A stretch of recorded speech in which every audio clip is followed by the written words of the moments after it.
And as we kind of conclude Judges, and actually we've been looking at Joshua and Judges because I think that's a real neat pattern. I don't think it's intended because I think the writers are different of Joshua and Judges. The language they choose to use is different. Certainly their theology and their perspective on history is different. So I think it would be a stretch to say that the same hand wrote both. You can look at like Luke and Acts, and it's based on language. You can tell that whoever wrote Luke wrote Acts because he uses the same vocabulary and the same structure. There's a lot of stuff in it, not only theological, but in it that suggests that one person wrote it. We don't see that with Joshua and Judges. And yet when you put them together, you have this really kind of neat pattern. Because in Joshua, the story of Joshua is what? What is the basic story of Joshua? What does the writer want the reader to take once he or she has finished Joshua? What does the writer want us to believe and to know after we finish the book of Joshua? They reached the promised land. Okay, the people have reached the promised land. Okay, that's done. What else do you think he wants us to build, sort of building on that? Because that's certainly true. What does he want us to think and feel about them taking the promised land? They were Possession. obedient. Okay, good. He wants us to know that obedient people can accomplish incredible things. What else? As shown by them taking the promised land. What else do you think the writer of Joshua wants us to take from his work? Unity. Okay, that unity is important because we see that all over the place in Joshua. What else? God kept his promise. Okay, we've got a God that keeps his promise. And that promise is part of a covenant, right? And covenant is a little different than promise because a covenant involves what? Two people. Okay, involves two people. And both people have to contribute. So it's not a matter of I'm going to do that in spite of what you do. In Romans, a great example of our relationship with God not being, through Jesus Christ, is not being a covenant. When Paul says Jesus died for us even though we were sinful, that doesn't reflect on covenant. You know, you'd say, well, Jesus died for us when we stopped being sinful. You know, therefore we're both contributing. But when you say Jesus died even though we were sinful, we're talking about something that is a little bit different than covenantal. In Joshua, though, there's a covenant, right? That we see made, repeated. So that becomes one of those things. So when we get to the end of Joshua, and what is the general tone by the end of Joshua? In other words, what are we feeling? What are we feeling by the time we get to the end of this work, this book? Their hope. Okay, we end with hope. You know, like if you're reading a novel, you know, you finish some novels, you say, oh wow, you know, boy, that's optimistic. Sort of like when you watch a Hallmark movie, Christmas movie. You don't end it and say, oh gee, I'm depressed. I don't want to do this again. It doesn't matter what you watch, which one you watch, whether it involves princes or time travel or whatever. You know, you're going to end that movie feeling happy, good, optimistic, hopeful. You know, this is a positive. We live in a positive world where good things can happen. And even though in the book there are a lot of things that, from our perspective, and even ancient, because they weren't animals back then, savage. There's a lot of stuff, you know, in Joshua that should cause us to kind of feel a little squeamish, like killing every human being, should make us feel a little uncomfortable. And we probably don't want to kind of sort of justify that and twist it. That's pretty rough. And I'll guarantee you, people outside the faith, because I have conversations with that. I had a conversation yesterday with somebody, and that's what he points at. How can you worship a God that says, do this? And what do you answer? Well, it's all part of God's will. And that's not going to resonate. They don't care. You know, you worship a God that said kill every single living baby in a city. How can you worship that God? Well, see, I'm not worried. That doesn't bother me because I think this is story, but he's taking it as history and using it. So it's a rough. There's some things in there that's rough. But as he's writing to the people, the Jewish people, Joshua ends on a very optimistic note. And then we've got the book of Judges. And what becomes the story? Yeah, thank you, Bob. You assumed the posture you should assume. With you do Joshua, It's like, well, and then Judges. And what are we seeing in Judges? If Joshua is really from the standpoint of God's promise to his people, God and his people, and if that's the message being conveyed, it's a pretty optimistic, positive, hopeful book. What do we see in Judges? they don't listen. They're It's a evil. mess. They're Yeah. doing bad stuff. People are doing bad stuff. They're evil. I think, again, that sums it up really well. Because that's what the people are. We've got the same covenant, right? But while in Joshua, the only time the covenant was broken was one person who hid some silver and clothes. In Judges, we got people breaking the covenant right and left. They're always breaking the covenant. So we've got something a little different going on here than what was going on in Joshua. And so what becomes some of the things that you believe the writer wants the reader to take away from what we have seen in Judges? And we can talk about, the individual judges and what happened to them.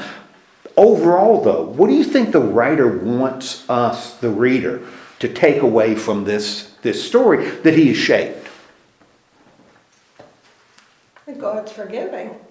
Okay, that God is a forgiving God. Now that's really good, Janet, because when you look at it on the surface, you look at Judges and that may not be the first thing that catches your eye, but it's certainly something that's prominent. What do you see? How do you see his forgiveness in Judges? Well, because each time that he gives them a judge, when their period is done, then they go back, the people go back to their ways, and then he sends them another judge. And that judge does the same thing again. Starts over again. Okay, so we've got a God that is a forgiving God. Okay, what else becomes a lesson? Because each time God could say, look, you made your bed. Which, you hear people say, you made your bed, now you got to lie in it. God could say that, but he doesn't. He doesn't. Of course, before God does that, what do the people end up doing? Because there's a pattern with the people in, the Jewish people, the Israelites. They return to him. They or at least they say they do. Yeah. They turn from him, they pay the consequences because I don't want to say pay the consequences, because they break the covenant, and God does this, because God is still in control. So it's not like they do something and they pay consequences. They're not paying attention and they miss something. That's not what's happening here. They do evil and what is evil as defined by the writer of Judges? Because there's only one evil. Worship other gods. It doesn't talk about them killing other folks. It doesn't talk about them breaking the 10 Commandments except for one.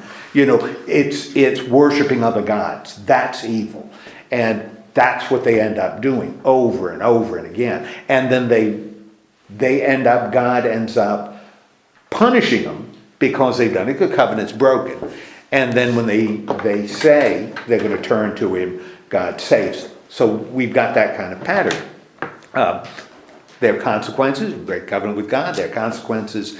But we have a God that doesn't ever let them go. Now, as you look at the judges, and we've looked at some that are prominent, we've looked at some that are just names. What do those judges seem to have in common? What are some of the judges that we've looked at? What do they have in common?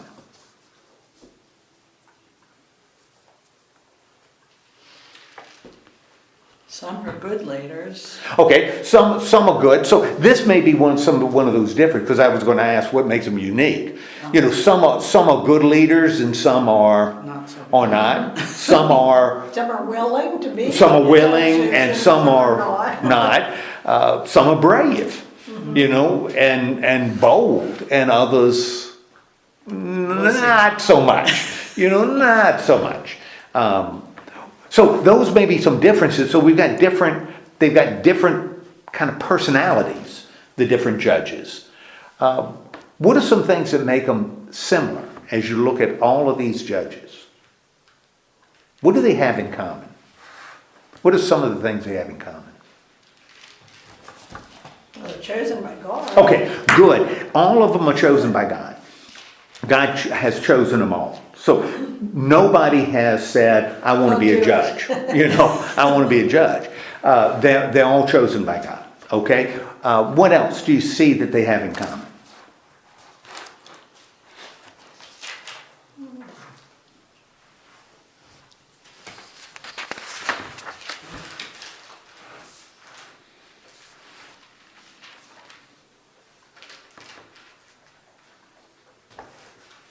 What do they all end up doing? Dying. Well, they all end up dying. I mean, they stay in office until they die. Yeah, okay. So what do they do between them being called by God and them dying? Disobey. Well, some of them kind of walk the line, but what ends up happening as a result of the judge?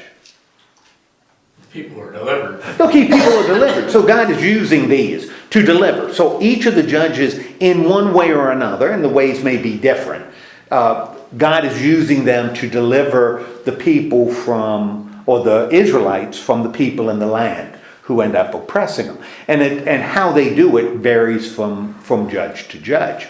As we've looked at, and now we've looked at all but one judge in the book of Judges. Now I think the last judge is actually not in Judges, but in the next book that follows, we'll look at the last. How have the judges themselves kind of developed? Is there any pattern in the judges themselves? Actually degraded and got worse as they went. Yeah, and part of that is I've suggested that, but I think you see that in the work. The early judges seem to be almost single-minded in what they do, single-minded, and then we start getting these judges that are more complex. You know, the early ones were, job to do it, job to do it. God calls, do it. And sometimes it's done well, and sometimes it's done, well, it's always done well. Sometimes it's more gentle than others. Spikes through foreheads and swords and stomach are pretty dramatic, and that's what we've seen judges do. And an ox goad being used to kill large numbers of people. The judges have been sort of single-minded and really heroic. When we start looking at Gideon, all of a sudden they become more complex. The judges aren't so one-dimensional or two-dimensional. They have strengths and weaknesses, and they have personalities. And we saw that with Gideon. We certainly saw with the judge last week, where remember he makes the vow because he's carrying, and I find this really fascinating. Right? He's carrying home problems he picked up at home. That his family didn't like him because he was a half brother, and Then the people asked him to leave them, not God. Yes, but then God came and filled him with his spirit. But that's right, and he was really reluctant because the people had treated him so badly because he wasn't socially accepted. His background was questionable. And his family didn't like him. So he was a complex figure. And then, it was really tragic at the end because he makes a promise that he didn't need to make. There's no reason for him to make that promise. That if he had victory, he would, sacrifice the first thing out of his tent. And when he wins the victory, His daughter. And the daughter becomes special because she's an only child. That's the only child he has. And he ends up doing it. He ends up, having to kill his own daughter. So we as we move through the Judges, they become more complicated, and as they become more complicated, I think, they become, we see both the strengths and weaknesses. So they don't seem to be quite as heroic. They're more nuanced in how they're presented.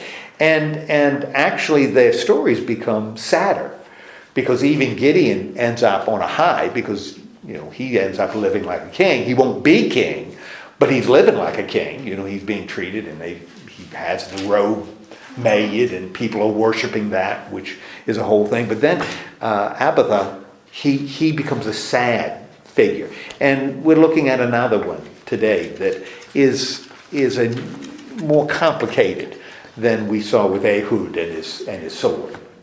Okay, so that's where we are. Now, one other thing, and I've suggested it before, I think what the writer with Judges has done is just incredible. Because I think what he's done is he's taken stories.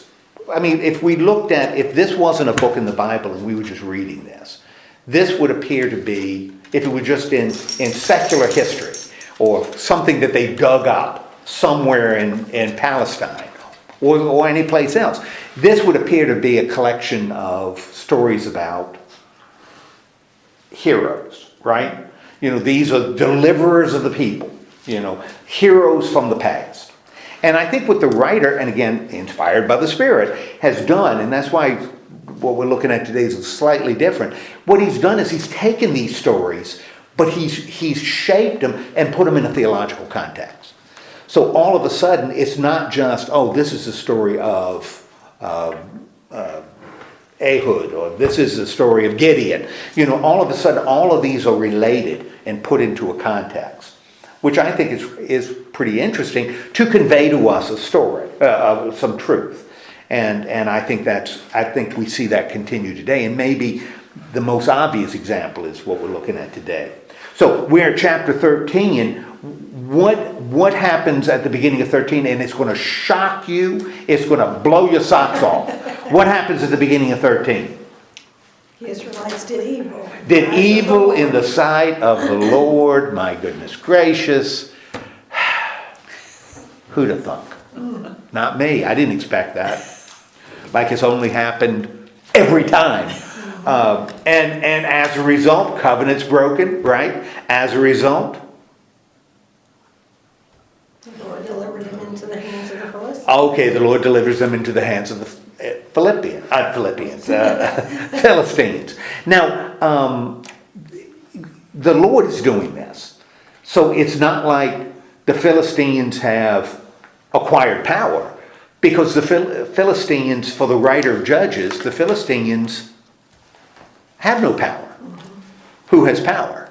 God has power. God has power. So if someone exerts power, it must be God. Must be God. So that's what we see over and over again. So the Philistines have power for 40 years. That's a long time, but it's one of those numbers you run into a lot. 40 is one of those kind of perfect numbers. Now, who's mentioned in verse 2?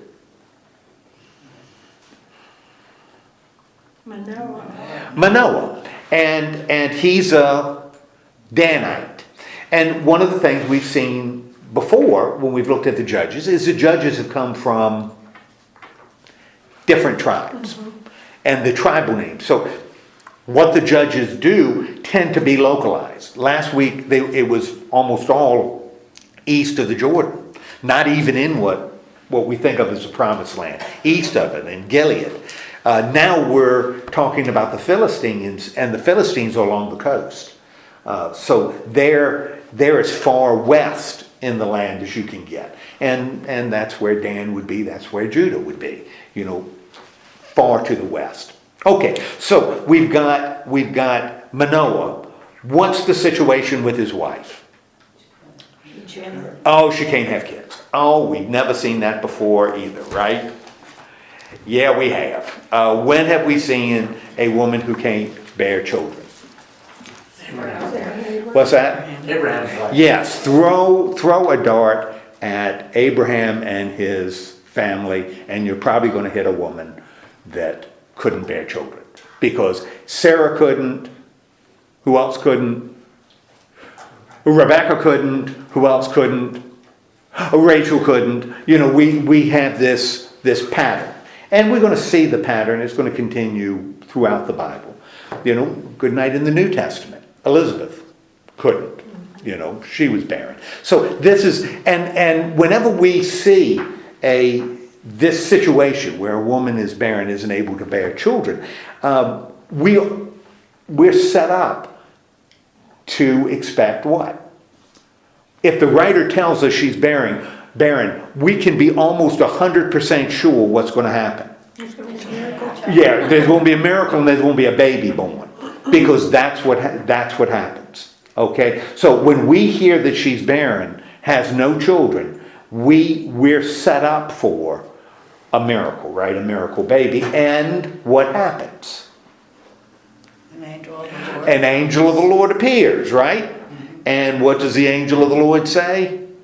You're going to have a child. Okay, you're going to have a child. Now, when we read this now, man, it's like I'm reading a story that I've seen before. What story? An angel appearing to a woman and saying you're going to bear a child? Yeah, oh boy, like this kind of resonates this time of year. Okay, which shows that we've got similar patterns in Scripture that sort of repeat themselves. And I don't think they're completely unrelated. Okay, so we've got this woman, but when the angel says this, he gives her some very specific instructions, doesn't he? What is the instructions that he gives her? Not to drink wine. Okay, now she isn't to drink wine or strong drink. And what else is she not to do? To eat anything unclean. To not eat anything unclean. So he's giving her pregnancy instructions, right? Now, what else does he say? Not to cut his hair. Okay, when the boy is born, don't cut his hair. Because it's going to be, that's ultimately, we're going to find that's where his strength is. What is he going to be? What does the angel say this child is going to be? A Nazarite. A Nazarite. That's what he's going to be. Now, do we know what a Nazarite is? Well, he's telling us that God's been with him from the womb. Okay, that God is with him. Do we know what he's going to be, but do we know what a Nazarite is? Well, of course we do, because we read number 6, and we all remember number 6, right? We committed that chapter to memory, didn't we? By the way, we didn't even look at number 6 in here, because it's part of the law. Yeah, number 6 explains what a Nazarite is. So it's a special office, it's a special group called Nazarites. And it means set apart. That's what it means. So these are people who are set apart for a purpose. So it's not something that's made up here. It's something that, goes back to the law articulated in Numbers. Now, if he's going to be a Nazarite, and by the way, why would the angel say to the woman, his mother, don't drink wine? Because it doesn't say don't give your baby wine. It says you don't drink wine and you don't eat things that are unclean. Why would he tell her that? Why would the angel give those instructions to her? Because it goes to the baby. Okay, because the baby's going to have that be born with that kind of purity. So that even before his birth, he's going to be special. He's going to be special. Okay, now if this is the case, and there's like I said, a whole chapter on Nazarites, and a lot having to do with, what does a Nazarite do when he finds a corpse? Why does that become a big deal? It's unclean. Because as soon as you touch a corpse, you're unclean.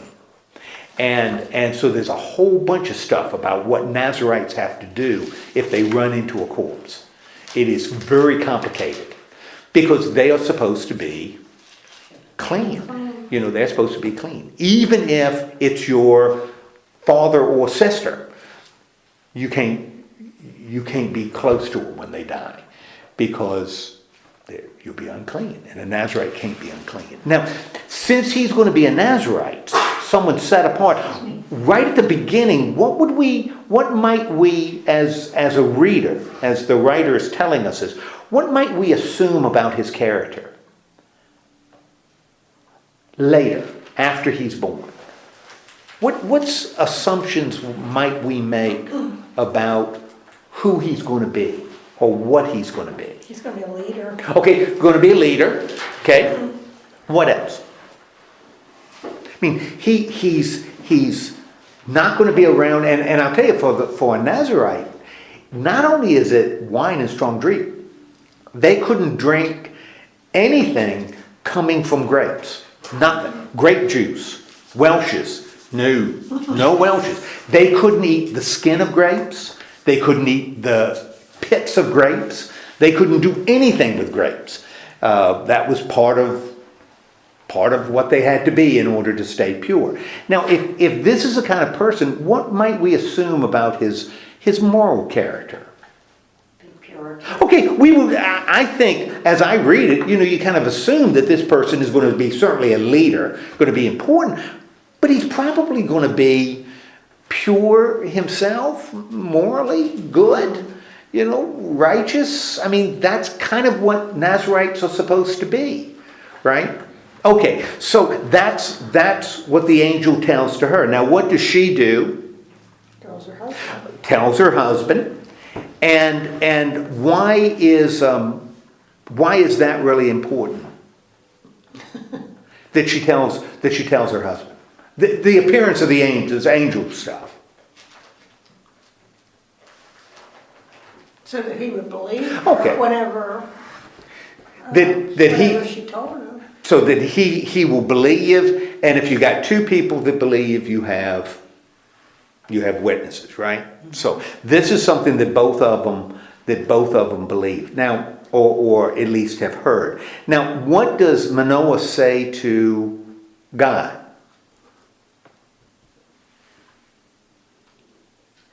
Wants them to send him back, the man to come back again so they know how to raise this boy. Okay, because this is pretty awesome. So Manoah would appear to, he didn't listen to the story and say, well, that's the dumbest thing I've ever heard. What the heck are you talking about? It appears as though he believes enough that he's asking God, and he addresses God correctly. So he's not messing around here. How should we raise this child that you've told us is going to be special? And what ends up happening? Okay, the angel comes back. But he comes back to who? The wife. He comes back to the wife. And what does the wife do? Goes and gets her husband. Goes and gets her husband. And what does the angel end up telling Manoah?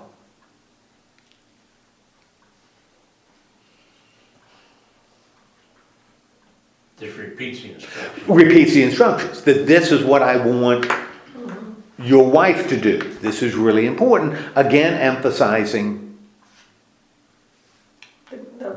The grape, the drink, and the eating.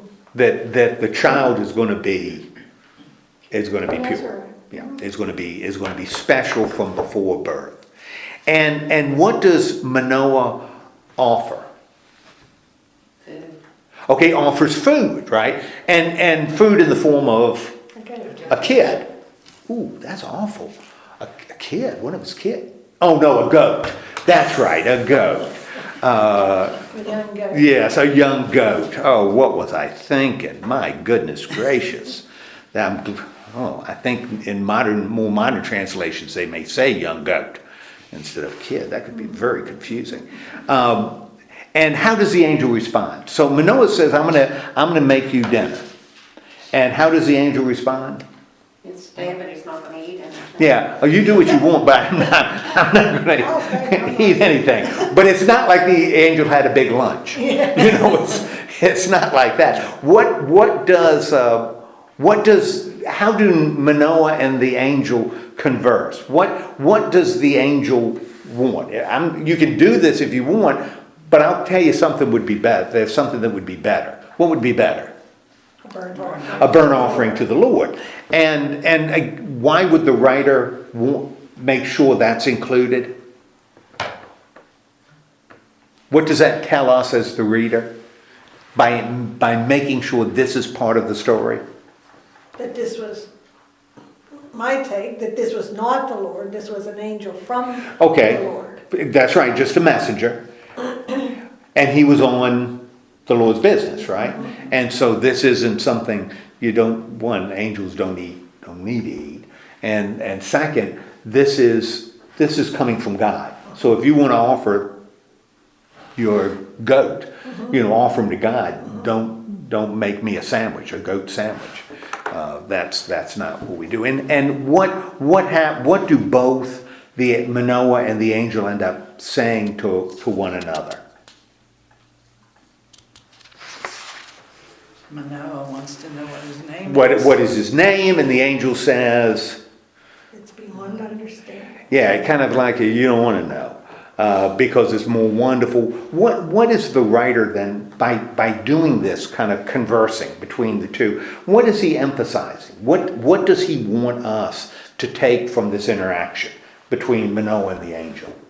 Manoah and his wife didn't realize that was an angel of God. Okay, that it would appear that he didn't know, and what does the writer then establish? If they don't seem to know, then the writer establishes he is an angel of God. He's doing what angels should do. So we, the reader, then, there's no confusion on our part. This is an angel of the Lord because he does what we would expect an angel of the Lord to do. And kind of as an indication that Manoah isn't like a wise guy, but he's a person that has some faith.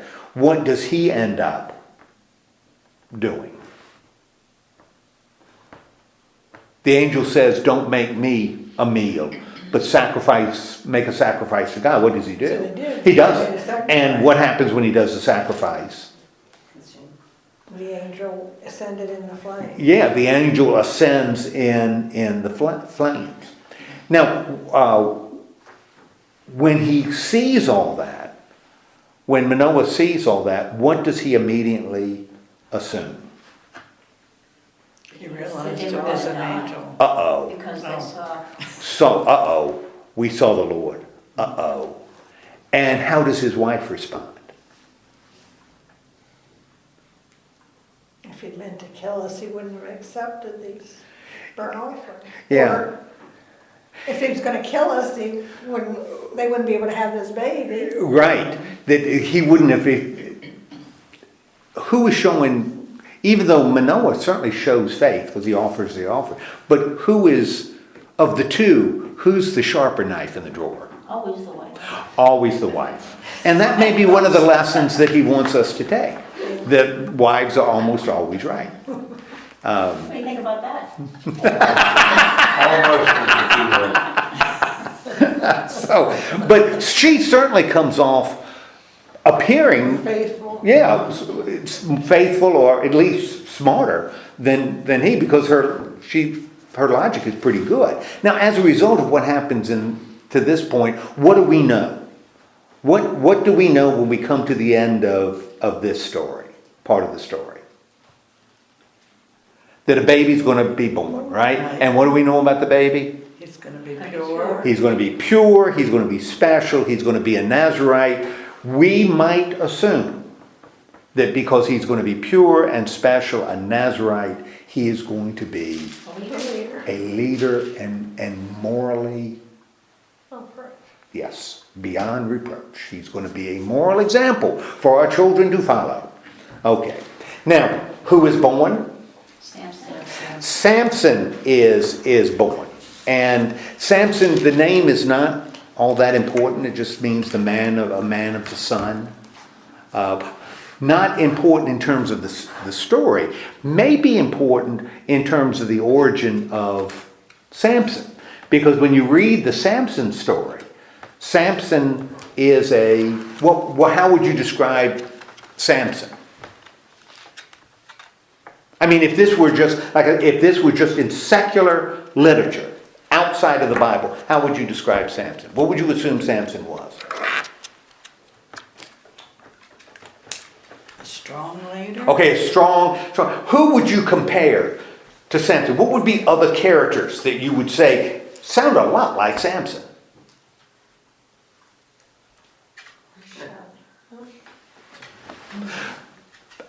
What about Hercules? What about Paul Bunyan? Samson is a hero, right? That's what he does. And does remarkable things. If you were in the 1960s making an Italian movie, instead of having Hercules in it, you could have Rocky. You could have Rocky, yes. Samson becomes is a hero, right?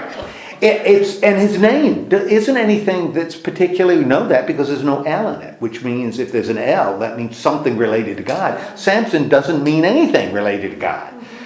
Samson becomes, when you look at just on the surface what he does, it's kind of a hero. But what I think the writer has done is he's taken this story about a person from the past and is shaping it, theologically shaping it, and putting it as part of this story of the people of Israel. So not just isolated heroes, they're all related, and they're all guided by God.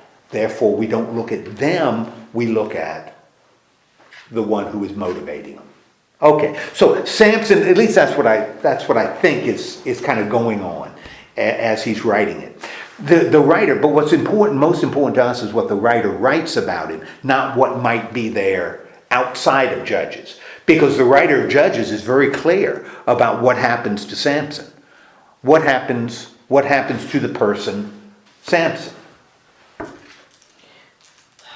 He's stirred by the Spirit. Yes, right from the beginning. He's born, and the writer immediately tells us not only that the Lord blessed him, but the Spirit is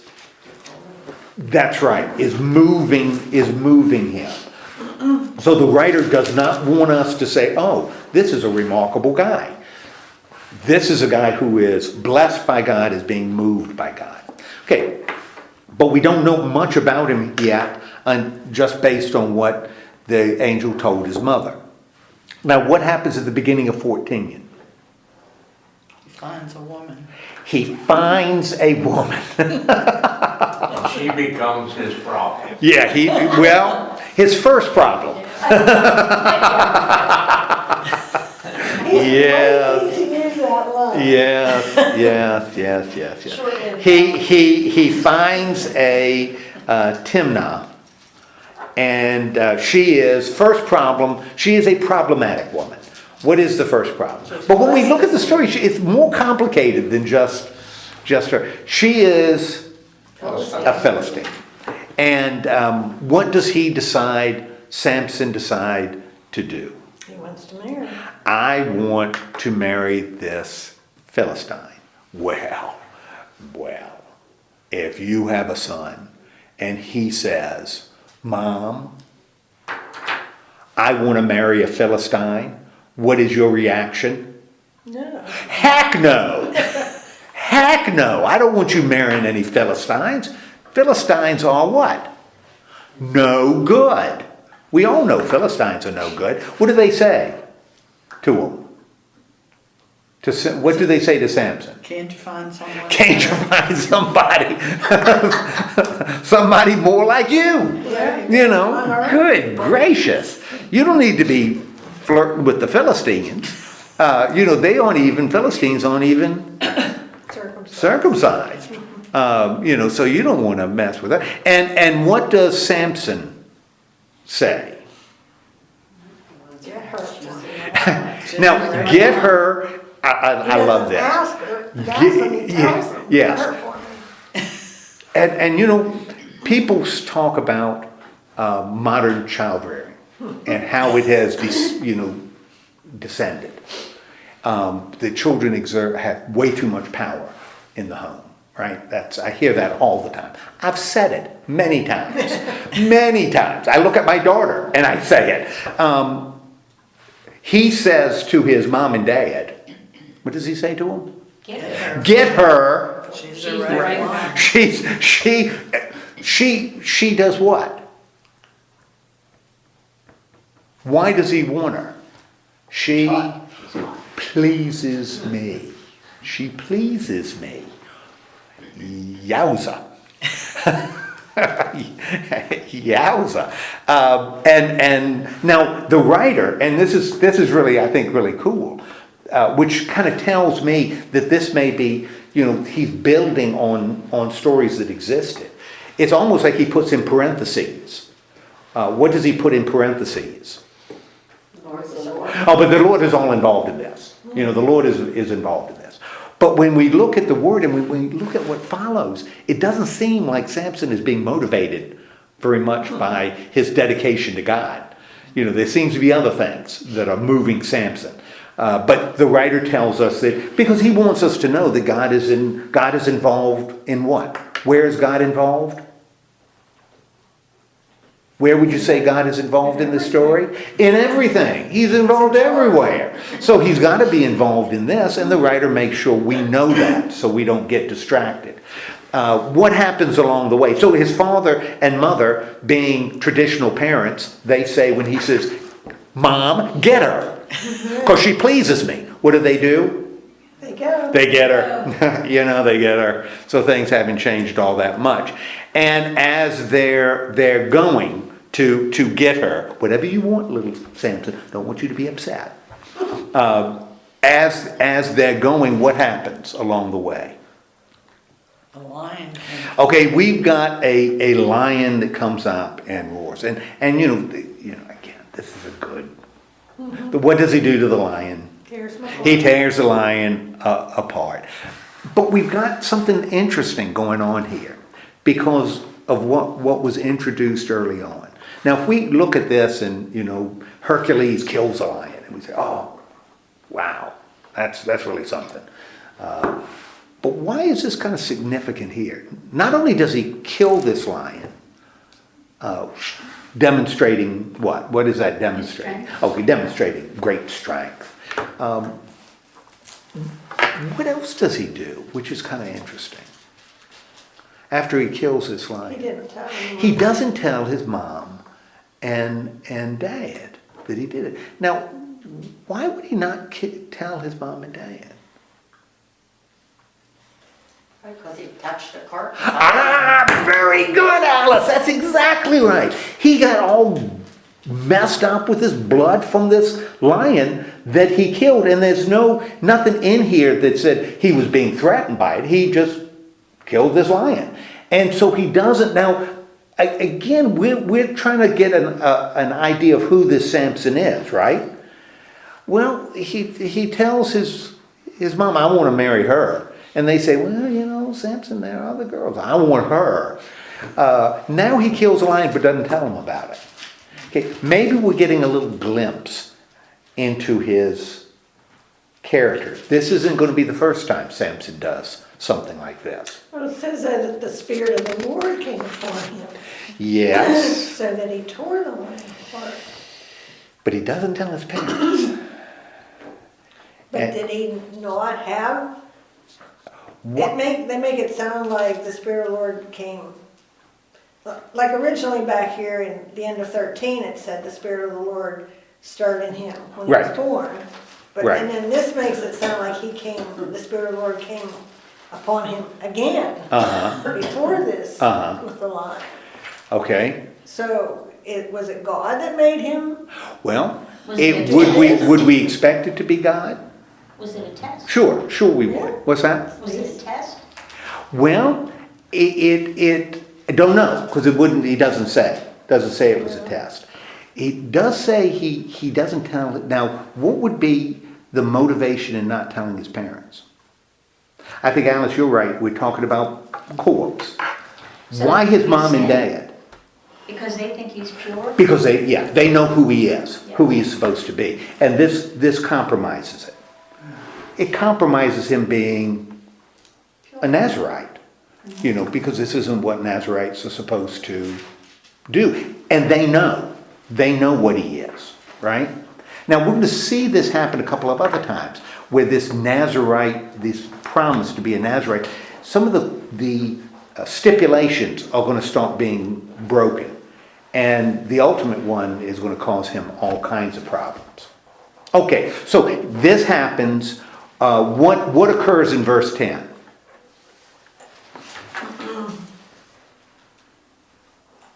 Father went to meet her. Father goes down to meet the woman, and what does Samson do? He throws a party, right? He throws a party. Now, he's throwing a party. Okay, maybe no wine is served, or he doesn't have any connection to it, but he certainly throws a feast, like young men are accustomed to doing. So, okay. And what does Samson at this party, and I'm sure he was abstaining, as most young men would do, what does he offer the young men at the party? A riddle. He offers them a riddle. And what is and he puts stakes up, right? What's the stakes to this riddle? If I win, you have to do what? Give me clothes. You've got to give me 30 linen garments and 30 cents Clothes. party clothes, okay? But if that's if I win. If you win, I'll give you the service. I'll do the same thing. Okay. And so he gives the riddle, and what is the riddle? Out of the eater something to eat, out of the strong something sweet. Okay. Gives them that riddle. We know the answer, right? Because we were privy to this, what happened before. The story. Right. What do the guests do? Go to his wife. Because they can't figure it out for 3 days.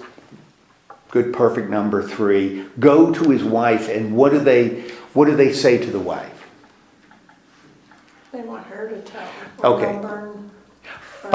Find out the answer to the riddle, and if you don't do it, we're going to do what? We're going to burn up everything you got. We're going to burn you up. We're going to burn up everything. So they Okay. did. So, okay. When he went back to marry her. So they are married. They are married. That was the festival. The feast is a marriage feast. That would be a Okay. marriage feast. Okay, so the wife comes and she does what? Wow, this really strikes close to home. I've heard this before. Well, What does she say? You make me. Oh, you don't like me if you don't. Now she's going to coax him out of the answer to the riddle, right? Right. And what is her strategy? You don't love me. Well, if you loved me, You tell me. you tell me. And if you don't tell me, you must not love me or trust me. And Samson says, I haven't explained it to my mother. I haven't even told my mom and dad the answer. And of course, because he's married, his wife says, I completely understand. If you want to keep that secret to yourself, I will let you do that. Quit snorting. What does she do? She cried for 7 days. She tries for 7 days. And how does she try? What are the words the writer uses to convey what she's doing? Nagging him for 7 days. I don't think I've ever been nagged for 7 days. I don't think so. I usually give up on day 2. So generally it's hour 2. You know, I'm running up the white flag, but he's being nagged, and eventually what does Samson do? He gives in. He gives in, and he tells her, and now we want to, okay, and then what does she immediately do? Lord have mercy, she is texting it to these other guys, right? Mm-hmm. She is putting it online. And when the men of the town on the 7th day, what do they say to Samson? What is sweeter than honey? What is stronger than Oh, so Samson knows what? She told you. He knows she told him, and they know the answer. They plowed his heifer. Yes, that's exactly right.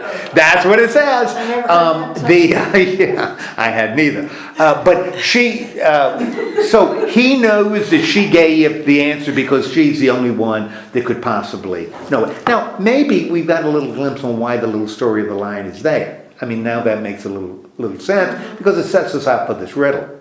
You know, it less an act of bravery and more, you know, kind of gives us this riddle business. So they get the answer to the riddle. Now we know some other things about Samson, which is really important. What do we know about him that may be pertinent in the story later? He went and killed 30 men. Well, yeah, we'll get there. We're going to find something out about him in just a little bit about him killing 30 men. But what do we know about him right even before he does that? He's unclean. Well, he's unclean. Not righteous. Yeah. What in terms of his personality? It's weak.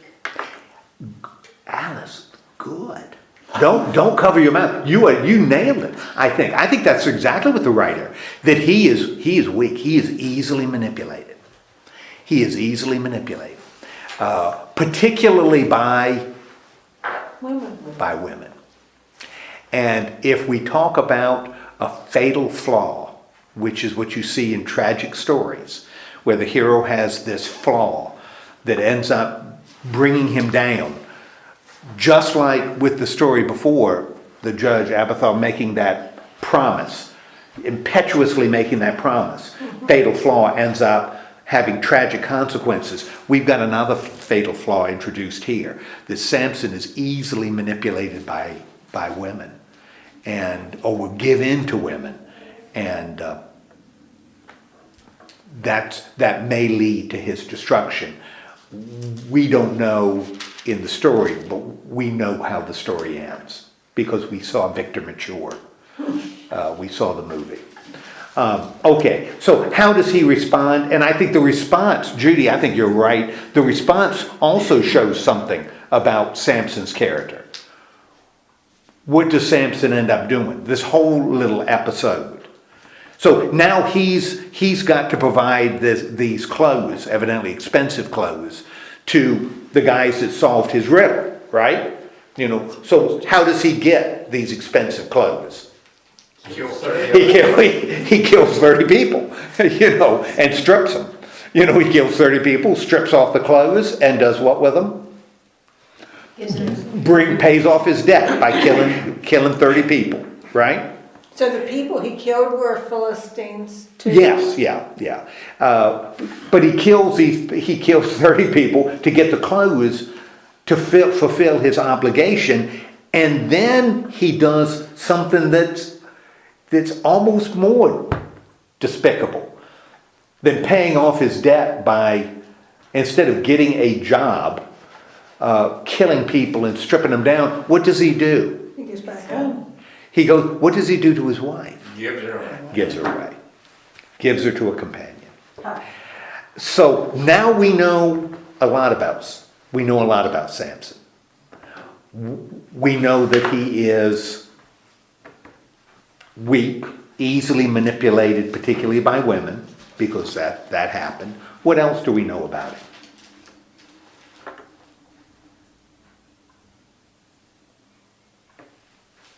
Remember, we said before, after we heard the promise of the angel, that we would expect this guy to be a moral example. Maybe not perfect, but pretty darn close. Is Samson pretty darn perfect? Close to being perfect? No. Actually, Samson is pretty disgusting. You know, Samson is not Samson wouldn't be the person you'd want to be a friend, to have as a friend, live next door, especially what he does next, which isn't going to be good either. So Samson, the person of Samson has this flaw, but he's not a likable person. He's not likable. Just like Gideon was weak and showed a lack of faith, Samson is not. He's a hothead. I mean, he just is. And pretty self-centered when you get right down to it. What happens at the beginning of 15?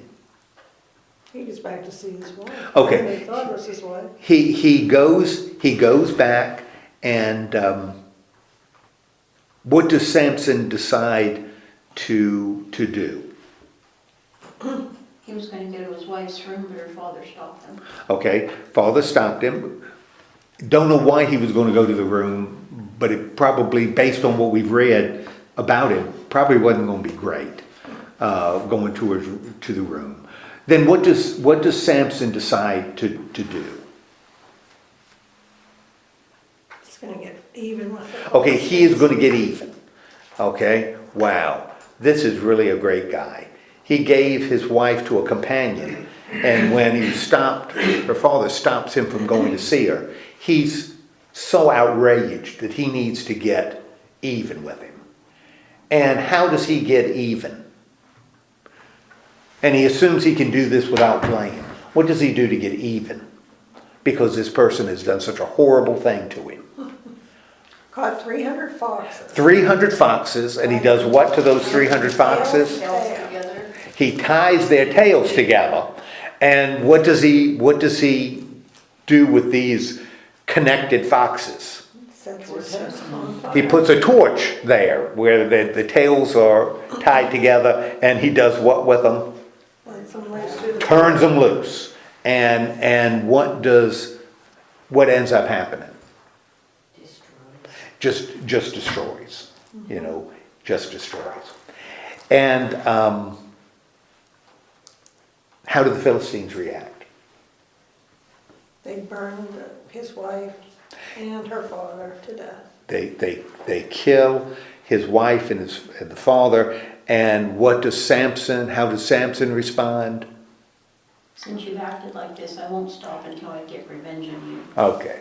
So Samson, now who is not involved in...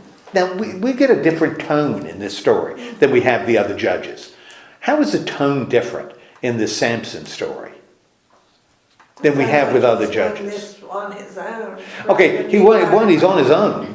The other judges have led people, and he's on his own. What is motivating him? Hate. What's that? Hate. Hate he's really being motivated. Do we see that he's concerned about the oppression of his people? That doesn't even seem to be involved. And we've seen that with the other judges. They're always concerned about the people that are oppressing the Israelites. Samson doesn't seem concerned about the Israelites at all. Who is he concerned about? Who is Samson concerned about? He's concerned about Samson, and getting vengeance on a wrong that he thinks was committed against him, but in fact, he created it himself. This isn't something that was unfair. It was something that he chose. So Samson goes out of town, but he's going to have vengeance. Where do the Philistines go to look for Samson? Okay, they go to Judah. And how does it, again, Judah, it's like you're talking to a guy named Judah, but it's not. We're talking about a tribe because it talks about 3,000 of them. How does Judah respond when the Philistines go into Judah? They wouldn't know why they come. Why are you doing this? Because they're raiding them. And what what do the Philistines want from the people of Judah? They want Samson. Okay, you know the country. We want Samson, right? And so what does Judah do? What do the people of Judah do? They go and look for him, right? Mm-hmm. And they find him, right? And what happens between Samson and the people of Judah? He just asked them not to kill him. Okay, yeah, don't kill him. And the people of Judah, they kind of say, well, right, we never planned to. All we're going to do is what? Hand you over to You're going to hand you over to the Philistines because of what you've done to them. We're just going to hand you over. And what does Samson? What does he want them to when they're going to hand him over? What does he want? How does he want him to do that? tie Okay, tie me up, but with what? 2 new ropes. With 2 new ropes. Why new ropes? They would be strong. Actually, it would be, if they were brand new, they wouldn't be as strong. Oh. Because they hadn't cured, they hadn't dried. Remember, this is flax. And it would be easier for him to get loose. They'd have more give. They wouldn't be like ropes that had really cured. So it would be easier for him to get out of it. So bind me with, the only thing I ask is new ropes. Okay, and that's what they do. And they turn him over. And then what does he do? The Spirit of the Lord came upon him with power. Okay. He broke Breaks the ropes. And they melt off of him like they were touching a flame. And then what does he do? He finds a fresh jawbone of a donkey. He struck finds down 1,000 men. and knocks down 1,000 of them. Wow. With the jawbone of a donkey in modern translations. What happens after the battle? Now, again, who is responsible? Even this, who is responsible? The Lord is, because the writer wants us to make sure that it's not Samson's power that's doing it, it's the Lord's power. What happens after the battle? He cried out to the Lord. Okay, after the battle, he cries out to the Lord, and what does he want from the Lord? He's thirsty. And what does he ask the Lord? Water. And what does God do? Gave some water. Okay, gives him water, right? And what do we now find out about Samson? His powers returned. He's revived, right? And he becomes Leader. a leader, a judge. He becomes the judge of the Philistines for 20 years. In the days of the Philistines, 20 years. Now something really interesting is happening here. Samson is called a judge, right?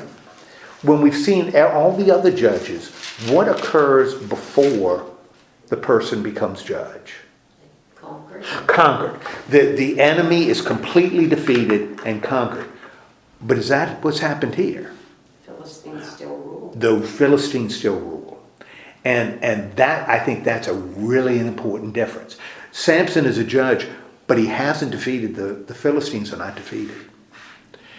We also have things, and we've talked about a little bit of them, that make Samson, the motivation, he doesn't seem motivated to free people at all. That doesn't even seem to be part of the story. Just Philistines end up dying. He's also doing it alone. He's not calling on anybody to help him. So it's not like he's leading an army. Every other time we've seen it, even with Ehud and killing the Moabite king, we saw then the people of Israel defeating the Moabites. We don't see that with Samson. We see Samson working by himself, and although he's the judge, the Philistines are still in control, still have power. Back in verse 17. Yeah. The purpose of that verse is... In 17, Yeah, 17 it says, he finished speaking, he threw away the jawbone, and the place was named. I mean, Strawberry. we've talked about things are written and because paper's so expensive that everything written down is important. What would the import of that verse be? Think about it. Why would that verse be in there? Just because you're right. When you look at it here, it looks like a throwaway line. You take that out, it doesn't change anything. Nothing. Think about what it says. Why might the author feel that that's really important to include? Now remember, he's writing this to somebody, to people who are living. He's writing this to people who are looking at this story as part of their ancient history. You know, we're talking about 1,000 years. People are looking at 1,000 years ago. You think about us. We look back 1,000 years. Our country, we can't even look at the United States back 1,000 years. You know, we're running around Europe someplace, 1,000 years ago. They're talking about being in the land for 1,000 years. He's talking about something that would bring them back to what they would consider long ago. Why do you think he included that line? What does that line do? It establishes their place at Lehi, or establishes their having been there. Okay. It establishes the place, right? Do you think, since he included it, do you think that place still exists? It doesn't say. To the people who are reading this, do you think it still exists to the people who are reading this? Probably. Probably. Now, why would he then include this line signifying, identifying a place that that still existed, that the people already knew about? What does that do as a writer conveying this story? What does that do for the audience?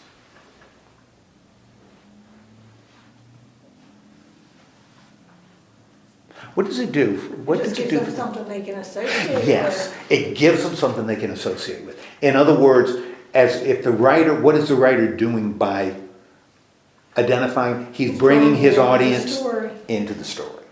I think he's bringing, that's a really cool way to bring the audience into the story. It'd be like if somebody were telling a story about this area before Europeans were here. And they identified a place and they said, that's, and gave it an Indian name, and you said, but that's where they settled, that's where Clarion is now. All of a sudden, as I read it, what's happened to me? I'm now a little part of the story because I can identify a place. If it was the same name as in the story, now that we still use, now I'm even more in the story. I think it's a real subtle way to bring the reader into the story, that this still resonates. The fact that he threw away the jawbone, that jawbone's not going to be there. No. And have we seen writers do this before in the story? I mean, all the way back to Genesis? Well, yeah, we've seen that happen before, where they say, something happened at Shechem, something happened here, Jericho. These are places that people could identify. They weren't just names. These were places they knew. And and the fact that the jawbone was here, how would people view then that little bitty town that nobody thinks much of? That little bitty town, all of a sudden it has an import, because this is how God did something miraculous in defeating Philistines. So I think, now, does that make sense to me? Yeah. Do I know it for fact? Heck no. Because I have no idea. But that would seem to be, if I were a writer, that might be something I might include just to make sure I connect with my audience. So it doesn't seem completely distant. There's a connection. Might encourage them then maybe to learn from my story, because I built a bridge. Does that make sense? Yeah. Well, I had a thought here, because it said whenever he broke the ropes, and then he found this fresh jawbone of the donkey. So what would be the chances of just suddenly seeing that? And then when he threw it away, is it possible that he was signaling that he was done killing? Well, maybe. I mean, certainly could be. I mean, I think that you could certainly say that. Yeah, that he's certainly not going to kill anybody else with the jawbone. With the jawbone, Yeah, anyway. yeah. So that would explain why he threw it away. Yeah, that this episode is done. It's done. That this story is over. Yeah, okay. That makes sense. Okay, so we've got this story. Samson is not coming out as a particularly likable figure, right? No. Would you want him living next door to you? No. Heck I think no. I'd be afraid. Especially if he moved next door and you saw he had like 14 dogs. and 7 torches. I think you'd worry. I would. Yeah, that's right. Now, what happens at the beginning of 16? Oh, it gets even better. This story gets even better. Samson is in Gaza. Now, Gaza is actually, that's sort of the Philistine homeland. I mean, that's where the Philistines were, right on the coast. And he sees, by gum, a prostitute. Okay. And what happens? What is going on here with Samson and this as a result of him being in town? How do the people around, the other people in town, how do they? He was there. Okay, they're there, and what do they want to do? Kill her. Okay, they're gonna kill him. So we know they are still Looking for him. gunning for it, right? And Why would he be there? well, why would he be there? Why? Why would Samson be there? What in the way he's presented would cause Samson to be there? He's full of himself. He's full of himself. He's a jerk. I mean, he just is. He's not a nice guy. He's not a good person. Geez, the writer tells us, he's with a prostitute. This is not a glorious story. That you sit down with your children and say, your granddaddy, this is his story. It's not nice. Now, but we know that the people in Philistines still want to get it. Who is introduced into the story in verse 4? Delilah. Oh my goodness gracious. Now, the fact that the writer introduces, what is Samson, what is his feelings towards Delilah? He loves Delilah. My goodness gracious. Now, we are not stupid, right? We've read part of this story. Why is that dangerous? That Samson has fallen in love with Delilah. Because he's manipulated by. Because he is easily manipulated. He's been manipulated by women before. If it happened before, it can happen again. And he's kind of impetuous. He's the kind of guy that ties foxes' tails together and sort of sets them off into a field. He's the guy that kills 1,000 people with the jawbone of an ass. This is a guy that's pretty impetuous, that kind of acts, tears apart a lion. This is a guy that's, acts and then thinks later. Now, Delilah, he's in love with Delilah, right? Who comes to Delilah? The Philistines. The lords of the Philistines. And what do they say to Delilah? Find out why he's so strong. Okay. Because we want to kill him. We want to bind him, right? And they're not going to, if she doesn't do it, then remember before, the people came with the same thing, to coax her to get the answer to the riddle. If you don't get it, we're going to burn you up. The lords of the Philistines say to her, if you get the information, We'll pay you. we'll pay you. Yeah, we'll pay you. Okay? Now, again, the Philistines are still in the land, for crying out loud. He has not defeated the Philistines. They are still in the land. Okay, so we kind of know where the story is going because we've already read it once. What does Delilah say and do? She wants him to tell her what the secret is of his power. Yes. What's the secret to your power? But as the writer writes it, she doesn't even say, Samson, honey, what makes you so strong? She says more than that. She said, Samson, honey, what makes you so strong so that You can be tied up. you can be tied up? Not that I'm thinking of tying you up. This is just a hypothetical. And now notice in the story before with the wife, how did the wife get the information from him? She cried. She cried and she talked about love. And how long did it take? 7 days. 7 days of nagging. And he finally said, enough.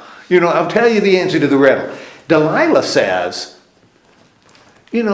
just if somebody wanted to tie you up, how could they make you weak? How would you become weak enough that they could tie you up? And Samson there's no need to nag Samson, right? Because what does Samson say? I'll give you the answer. What does he say to her? It has to be fresh ropes. Okay, you got to get fresh ropes, the kind of ropes you'd use for what? Okay, to string a bow. You get these ropes, you tie me up, I am powerless, right? And so what happens? The Philistines brought her She tells the Philistines, gets the ropes, the bowstrings, and what does Samson do? Snaps them, as they were touching fire, breaks them. So the secret of his strength is not known, right? So what does Delilah do?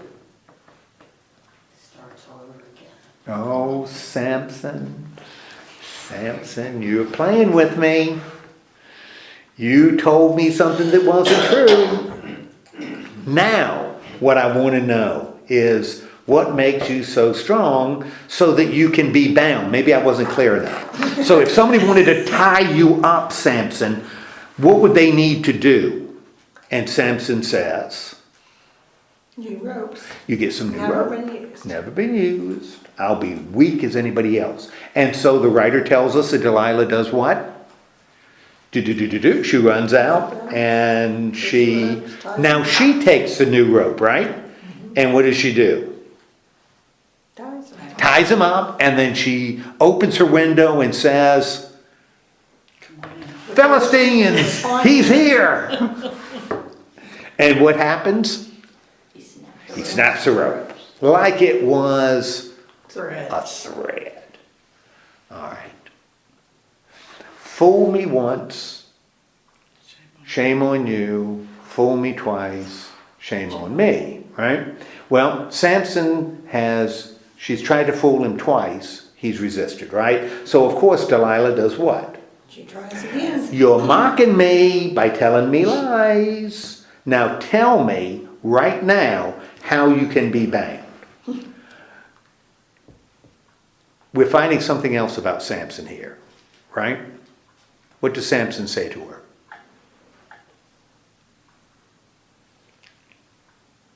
Weave 7 braids. He's playing with her, isn't he? Yeah. Weave my hair, and I am powerless. And so what does she do? She weaves her hair. What does she do after she does that? Come on, Philistines, you got him. What does he do? Breaks free. Okay. Now, we know something about Samson, right? He's playing with her, right? We also know, based on what he's about to do, that Samson is as dumb as a rock. He is as dumb as a rock. Because what does Delilah say and do? Now she pulls out the heavy artillery. How can you say I love you? Yes, how can you say you love me and mock me like that? Why are you so strong? And what does Samson say? But it doesn't say how long it took him because it says With such Day after nagging, day. she prodded him day after day until he was sick to death. He was tired to death. So Now, it's hard to tell how long she. yeah, she may have worked on him for a while. And what does he say? He told her everything. No razors. I'm going to tell you the whole secret. And what is the secret? Now, this is really information that we hadn't had, because the writer had never told us that his strength is in his hair, is because his hair never cut. He just was told, don't cut his hair. But the writer's never said, because you'll lose your strength. That's just what Nazarites didn't have their hair cut. You didn't cut the hair. But he's saying that's the source of my strength. And what does she do? What does Delilah do? She tells the Philistines. She gets the Philistines, and what happens with poor old, what I don't even want to call poor old Samson, stupid old Samson. What does stupid old Samson do? Yeah, and her hair is cut. In my translation, it doesn't say that she cut it. No, she doesn't. In fact, called he for gets somebody else to cut. But she lulled him to sleep. That's right. And they cut his hair. That's right. And But I guess the story we all grew up with was that she that cut she, his hair. that she, what, that's interesting, because you're right. Yeah. Why would that be the story that we would sort of latch on to, rather than the Philistines coming in and doing it? Her calling the Philistines, lulling him to sleep. You know, the picture of he's got his head on her lap, as they've got the razor. They got a barber who's doing his work. Why would we do that? Why do you think we would do that? Take those other Philistines out.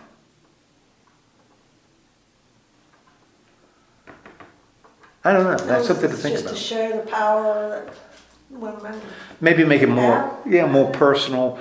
You know, that she's more of a villain. Maybe that Samson isn't quite as stupid. You know, it was a matter of trusting her. Yeah. You know, because she's done the same. This is the fourth time she's done the exact same thing.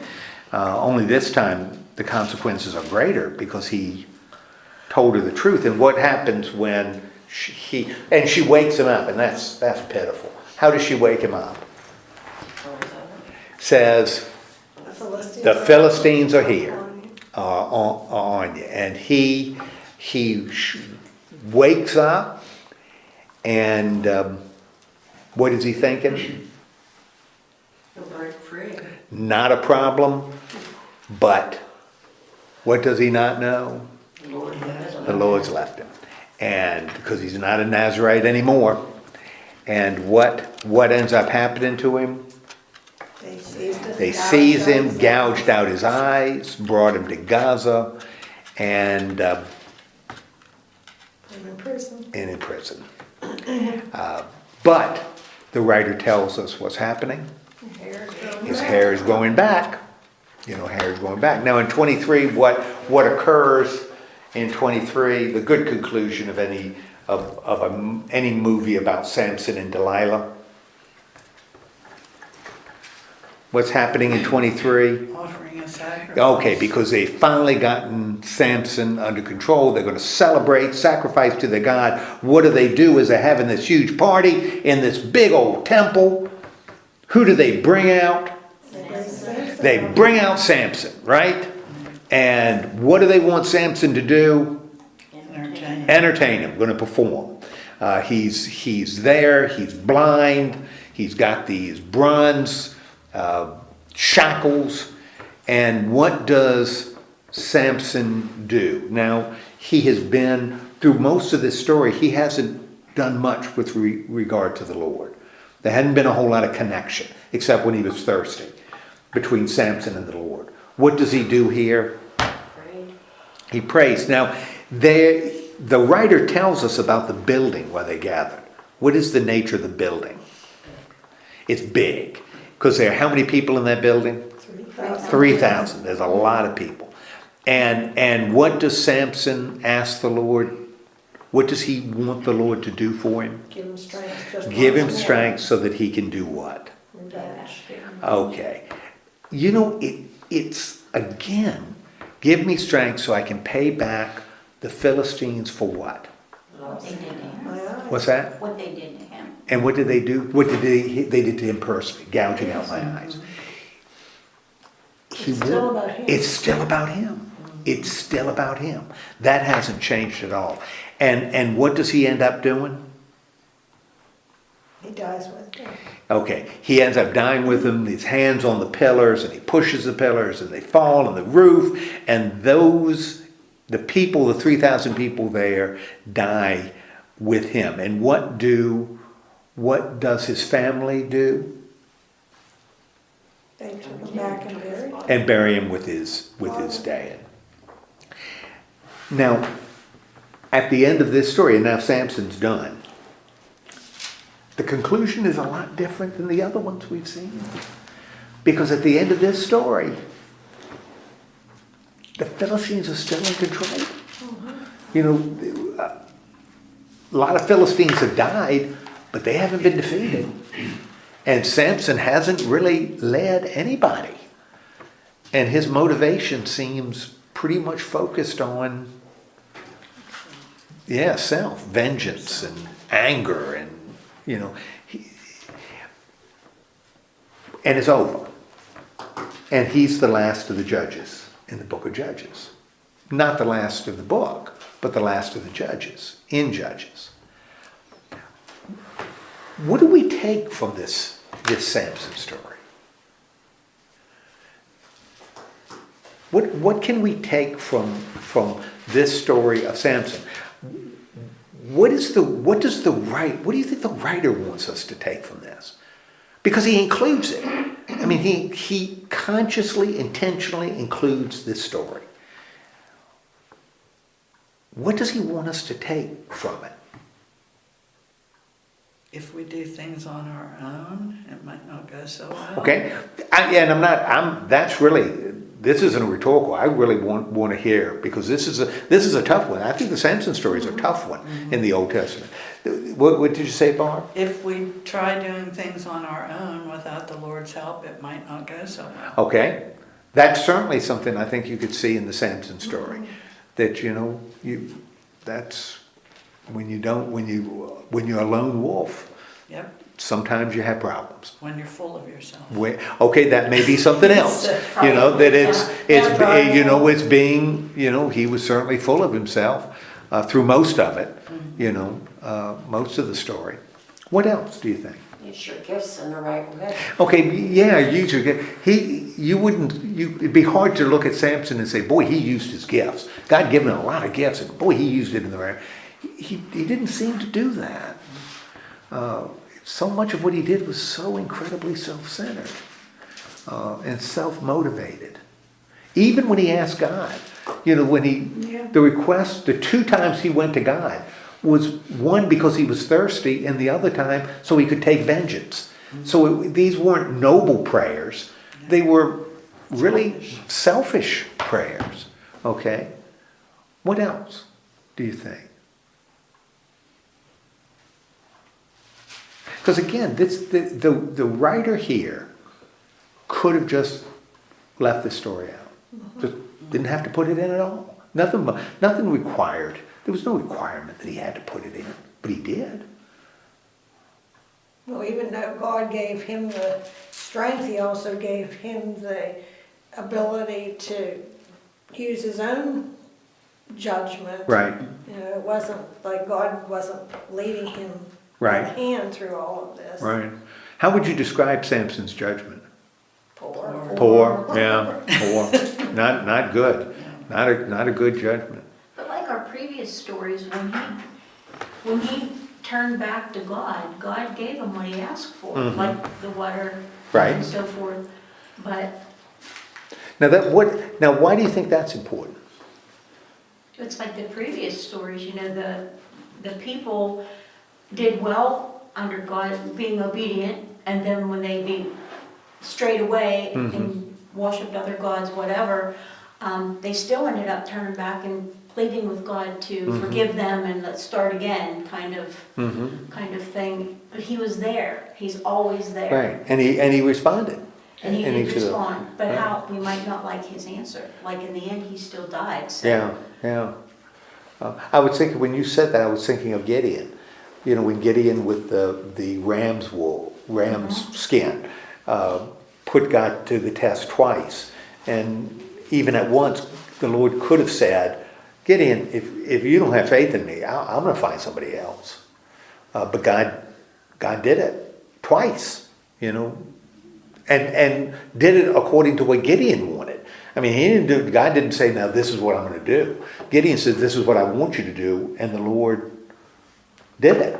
You know, made the ground wet and the skin dry, and then made the skin, you know, or made the opposite, made the skin wet and the ground dry, and then made the ground wet and the skin dry. You know, the Lord did what Gideon wanted him to do. And it was a pure test. It wasn't, you know, let me defeat the enemy. It was, you know, kind of an arbitrary test, but the Lord still did it. Okay. But these are imperfect people Okay. that God is still, like Deb said, Yeah. God is still with them. Right. Because when we started out in Judges, they were like heroes, Right. people that we Right. can connect with. Right. Because we're not perfect people. Right. And now the judges have gotten significantly worse to where we think we're at rock bottom. We don't know that because I don't know that. But Samson is portrayed something different. But Right. you know, the thing that interests me, and it doesn't have anything to do with this, but Janet had mentioned, it's not the story that I remember growing up listening to Samson. If you had asked me 2 weeks ago what I knew about Samson, my story would have been totally different. I wouldn't have had him portrayed as what we've discovered here over the last couple of weeks. How would you have seen him? How would you have I described him? thought somehow Samson delivered the people because he called upon God, pushed down the pillars, and 3,000 of the enemy was killed. He was a hero. I mean, he was a hero God, not just heroic, but yeah, a very godly person. But when you look at the story itself, you're talking about a very flawed person, a very flawed person. You know, I don't know that this. It's just sometimes things just pass through. Did any of y'all see the second Batman movie, the one with Heath Ledger?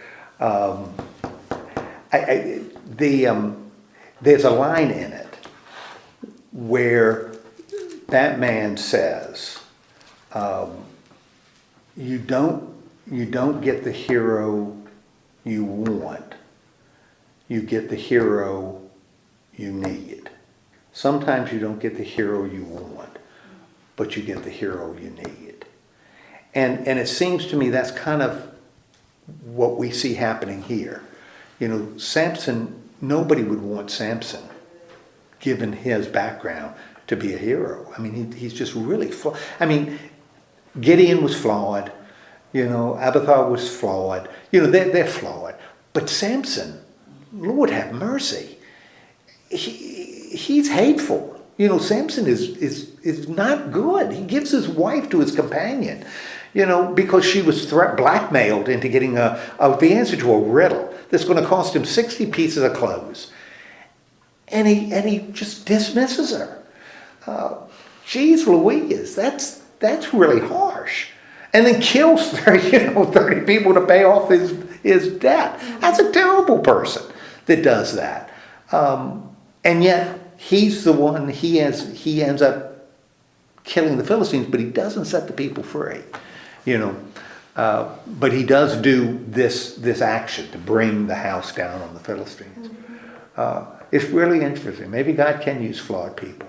But in here, the writer says that God raised Samson up to punish the sinful Philistines and to influence Israel's deliverance.